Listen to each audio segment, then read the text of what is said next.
நம்ம இன்னைக்கு என்ன ப்ராடக்ட் பார்க்க போறோம்னு பாத்தீங்கன்னா ஐபோன் யூசர்ஸ்க்கான ஒரு யூஸ்ஃபுல்லான வீடியோ தான் இது. இது வந்து ஐபோன் யூஸ் பண்றவங்களுக்கு பாத்தீங்கன்னா உங்களுக்கு வந்து ஒரு பவர் பேங்க் மாதிரி யூஸ் பண்ற மாதிரி ஒரு ப்ராடக்ட் தான் இது. இது என்ன பாத்தீங்கன்னா ஒரு 20 வாட் அடாப்டர் நீங்க குத்தி பாத்தீங்கன்னா சார்ஜ் போட்டுக்கலாம். இந்த பவர் பேங்க் இது வந்து ஒரு 5000 mAh வந்து 5200 mAh பவர் பேங்க். இந்த பவர் பேங்க்ல வந்து பாத்தீங்கன்னா உங்களுக்கு வந்து type C to type C cable கொடுத்துருக்காங்க. இது பாத்தீங்கன்னா உங்களுக்கு கீச்சைன் மாதிரி தெரியுது பாத்தீங்களா.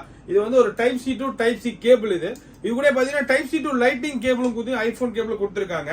இது வந்து நீங்க 5200 mAh யூஸ் பண்ண மாதிரி பவர் பேங்க் மாதிரி யூஸ் பண்ணிக்கலாம். நெக்ஸ்ட் வந்து பாத்தீங்கன்னா ஒரிஜினல் ஐ வாட்சஸ் வச்சிருப்பாங்க. அந்த மாதிரி ஐ வாட்ச் வச்சிருக்கவங்க மேல வச்சு நீங்க வாட்சையும் சார்ஜ் பண்ணிக்கலாம். அது இல்லாம பாத்தீங்கன்னா இது ஒரு 20 வாட் அடாப்டர். நான் வந்து ஃபர்ஸ்ட்ல யூஸ் பண்ணியே பார்த்துட்டேன். ஒரு 5 மினிட்ஸ்ல பாத்தீங்கன்னா 6% சார்ஜிங் கூட ஏறுது. அந்த அளவுக்கு ஒரு பவர்ஃபுல்லான 20 வாட் அடாப்டர். நீங்க 20 வாட் அடாப்டர் வாங்க போனாலே ஒரு 1700 1800 வருது. 20 வாட் அடாப்டர் ஒரு வாட்சுக்கு ஒரு சின்ன மினி பவர் பேங்க், நார்மலான 5200 mAh பவர் பேங்க் வித் வந்து பாத்தீங்கன்னா உங்களுக்கு 2 கேபிள் பாத்தீங்கன்னா பாக்ஸ்குள்ளே கொடுத்துருக்காங்க.